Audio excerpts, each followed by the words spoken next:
Hello everyone, like every Saturday for a while now, we continue our journey into the mysterious world of the Forgotten Languages website and its ties to the UFO phenomenon. Today's topics include meditation as alien technology and neutrino-based radar and anti-UFO weapons. But before that, I would appreciate a lot if you could like and share the video and hit the subscribe button.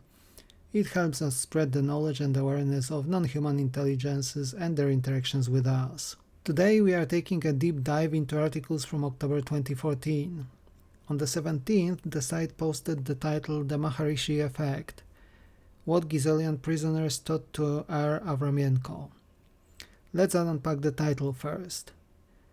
Maharishi Mahesh Yogi was a famous guru operating from 1940s until his death in 2008, and he has met many famous people, like the Beatles for example. He propagated and made famous the practice of Transcendental Meditation, or TM, which teaches people to become grounded in the moment and expand their consciousness through meditative practices based on repetitive mantras. And it was something that the late David Lynch practiced himself for a very long time, as a curiosity. Mr. Avramenko, listed in the title, was a Russian-Soviet physicist operating towards the latter part of the Soviet Union's existence, with his research rooted deep in plasma physics.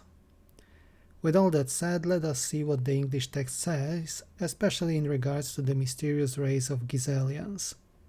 Documentation of the Maharishi effect began in 1972 when psychologist Garland Landreth and colleagues observed that in cities where 1% of the population had learned the Transcendental Meditation program, a decrease in crime occurred.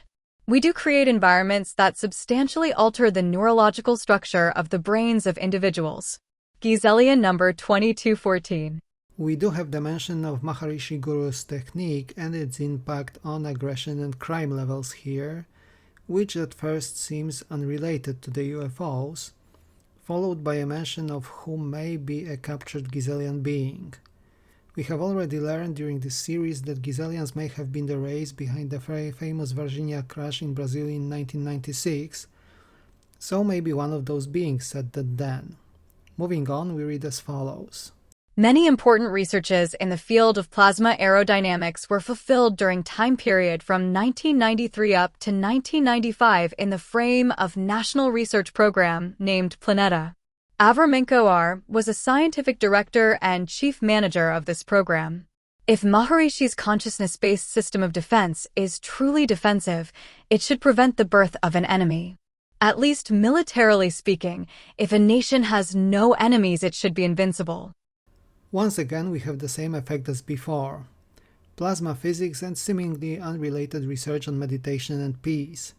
But the next paragraph seems to shed a bit more light on the issues discussed here.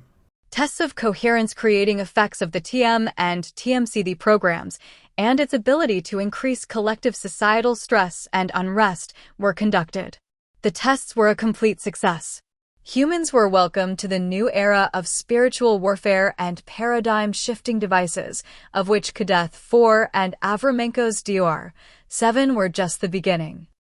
Well, the mention of Kadeth is going to be a returning one, and it refers to a hyper-advanced piece of technology from what I understand. That said, we seem to be connecting the dots. What if alien technology recovered from crashed UFOs was reverse-engineered or copied somehow, and is able to affect the mind similar to transcendental meditation? Many experiencers hint that the aliens are able to make people docile at will, so perhaps this is what the mention is referring to.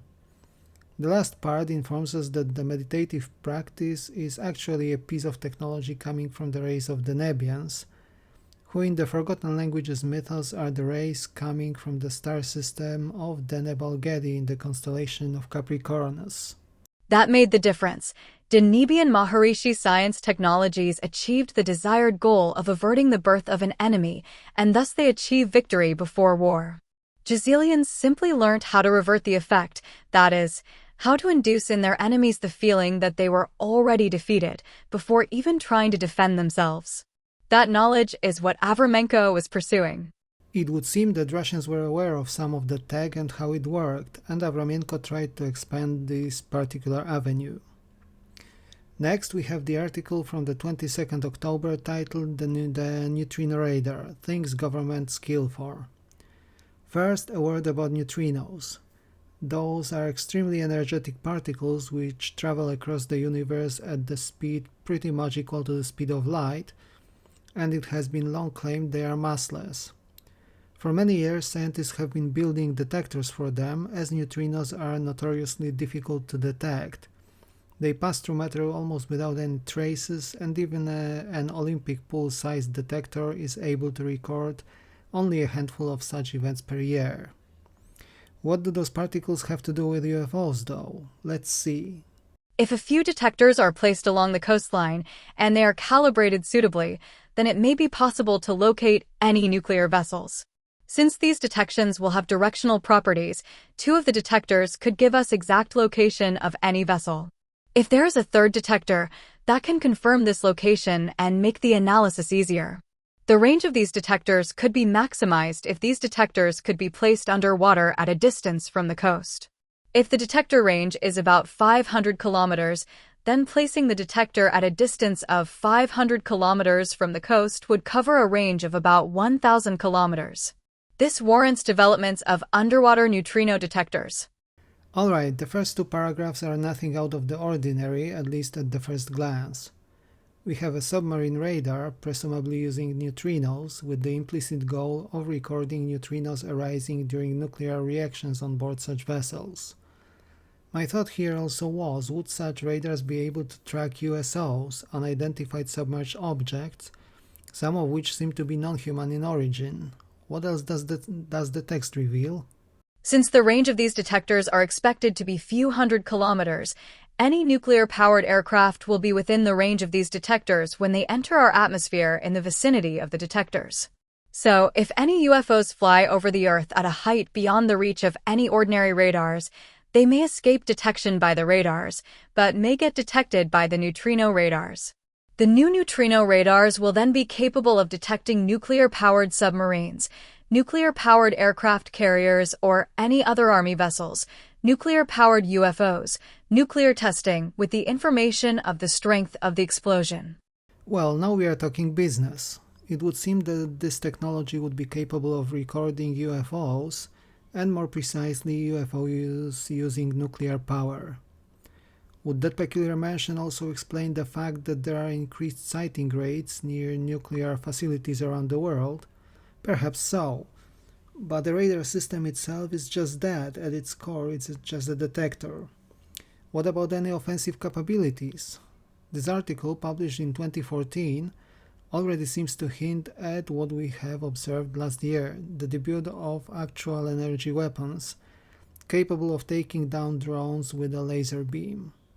If this technology is public, would the most powerful militaries secretly hold weapons capable of taking down UFOs then? The radar employed by the U.S. Ballistic Missile Defense System, BMDS, can generate isotropic radiation with a total power of 2 billion watts, or 2 orders of magnitude higher if beamed. 2 orders of magnitude higher means 200 billion watts of energy focused into a beam. This is an enormous amount of energy. Those following the topic may remember a paper published by physicist Dr. Kevin Knuth, who calculated energies needed for the famous Tic Tac UFO encountered by the Nimitz strike group in 2004 to perform its miraculous maneuvers, and it was calculated to reach power peaks of 1.11 terawatt of energy. 200 billion watts would be approximately 20% of that amount, so it can be somewhat reliably assumed that 20% of a peak energy of a UFO would be enough to damage such an object and maybe even destroy it. Does it mean that the military could be in possession of such tech possibly already in 2010s? I'm going to leave you with those thoughts, dear viewers. Let me know in the comment section down below if you would like to share your opinions on the topics discussed today. I will be back with another video exploring the world of forgotten languages and its connection to the UFO phenomenon next week. See you then, thank you for watching and take care.